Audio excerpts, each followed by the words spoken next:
Muhammad Yamani, otherwise known in the pit as Asmodai, paused before passing through the door. On the other side were the accumulated reporters from the world's media. This would likely be Asmodai's final act in the possession of this pitiful human form. The mind he had displaced was broken, a whimpering nonsense in the background. When Asmodai finally departed, the man left behind would be good for nothing. A bullet in the brain would be a blessing for Muhammad Yamani, and almost a certainty given what Asmodai was about to do. His mission here was almost complete. He had enjoyed his time in Tehran. It was such a beautiful city.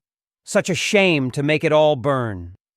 Given how he had manipulated things and been instrumental in throwing Iran into a war it could never win, it surprised Asmodai that the few individuals above him in the Iranian hierarchy still trusted the word of the Iranian Minister of Defense. He had been sent out here before the world stage to try to defuse the situation that had spiraled out of control. Whilst not showing weakness, he was here to show compromise and to condemn the nuclear attack on Philadelphia.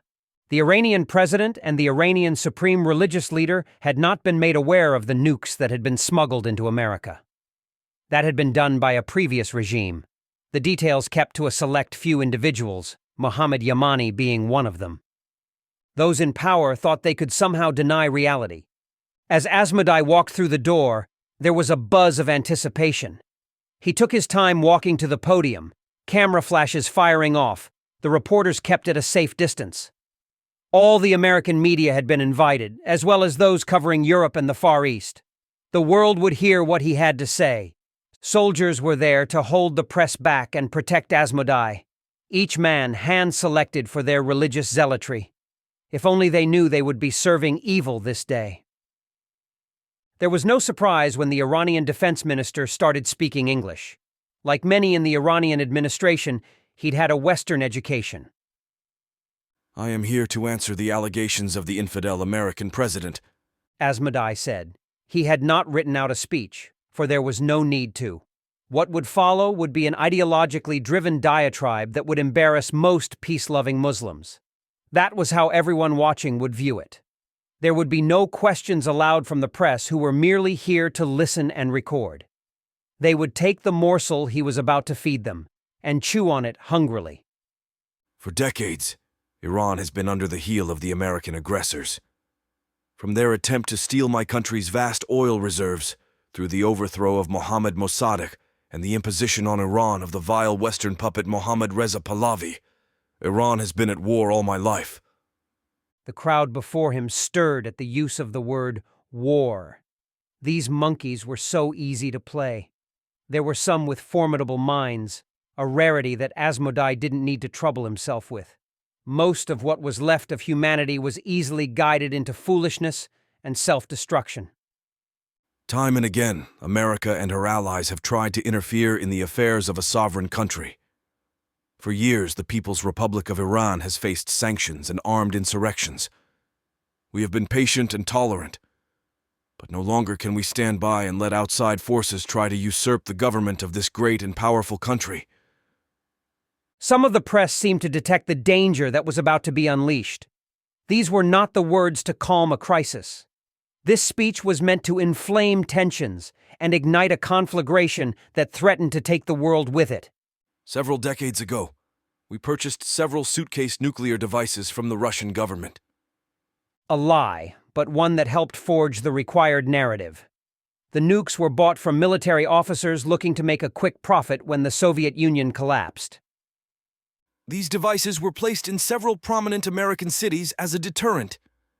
The American administration of the time were warned of this with the advice that, so long as Iran was left alone, these devices would never be activated. The media representatives had gone deathly silent. They all knew what this meant, and some of them were also realizing they were right at ground zero for what America would undoubtedly unleash. We made the same threat to Britain, who stopped being great decades ago. To the world, the Soviet Union had just been directly implicated in the attacks on the world's last remaining superpower. Also, the people of America and Britain had been advised their governments had known about the nukes. Both were lies, but people rarely wanted the truth anymore. America and her pitiful ally didn't listen. They sabotaged our attempts to obtain our own nuclear deterrent. With their Israeli lapdogs, they killed our scientists, disrupted our economy, and threatened our allies. Iran can only take so much. To that end, we sent one of our top operatives to America to oversee our first strike against the Great Satan. It is not for the President of America to declare war on us, for we, the people of Iran, declare war on him. Some of the journalists attempted to leave the room, only to find their exit blocked by soldiers loyal to the man they didn't know had a great king of hell riding in him. Asmodai smiled inside. This was where the fun really started. I speak for our supreme leader, and call on all Iranians to strike out at the infidels wherever you may find them.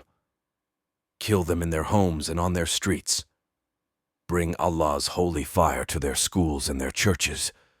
We call for, no, we demand, you engage in holy jihad. There was clamor at the far end of the room now. More soldiers pouring in, men specifically picked for this moment. Asmodai saw his guards looking back at him. Some were filled with awe, others with uncertainty. The most indoctrinated were still allowed to have doubts. Kill the Catholics and the accursed Jews, wherever you might find them, Asmodai shouted. When the people of Rome start dying in their thousands, ask yourself whose God is true. Asmodai looked at the camera and winked. He'd dropped a hint as to what other horrors were ravaging the world. You seem to be declaring war on the West, a reporter managed to ask. There was utter shock amongst those present when a soldier stepped forward and clubbed the reporter to the ground with the butt of his rifle. I am not here to answer your foul questions, nor am I here to feed your propaganda. I am here to tell you the truth in the face of Allah's might. To clarify, it was Iran that set off the nuclear devices in the American city of Philadelphia and the British capital. I regret we failed to destroy New York.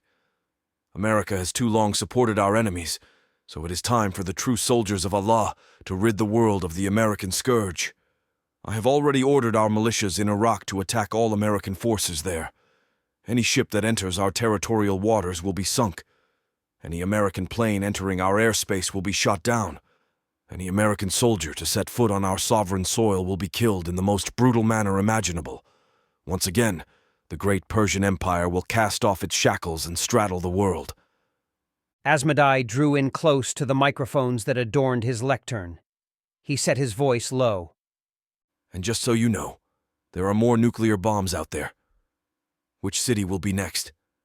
How many more will be burned alive by atomic fire? The room was in uproar, multiple voices trying to be heard. Most of them were protesting the fact they couldn't leave the room. And as for you lot, there is only one fate the honorable men and women of the press deserve. With that, Asmodai turned his back and walked out of the room. As the door closed behind him, gunfire erupted, the soldiers opening fire on anyone not in uniform. Asmodai knew he didn't have long. Soon men would kill him to try to salvage something from the Holocaust he had implemented. But by then, Asmodai would be back in the pit, and his host would be dead from a self-inflicted gunshot wound. Happy days indeed.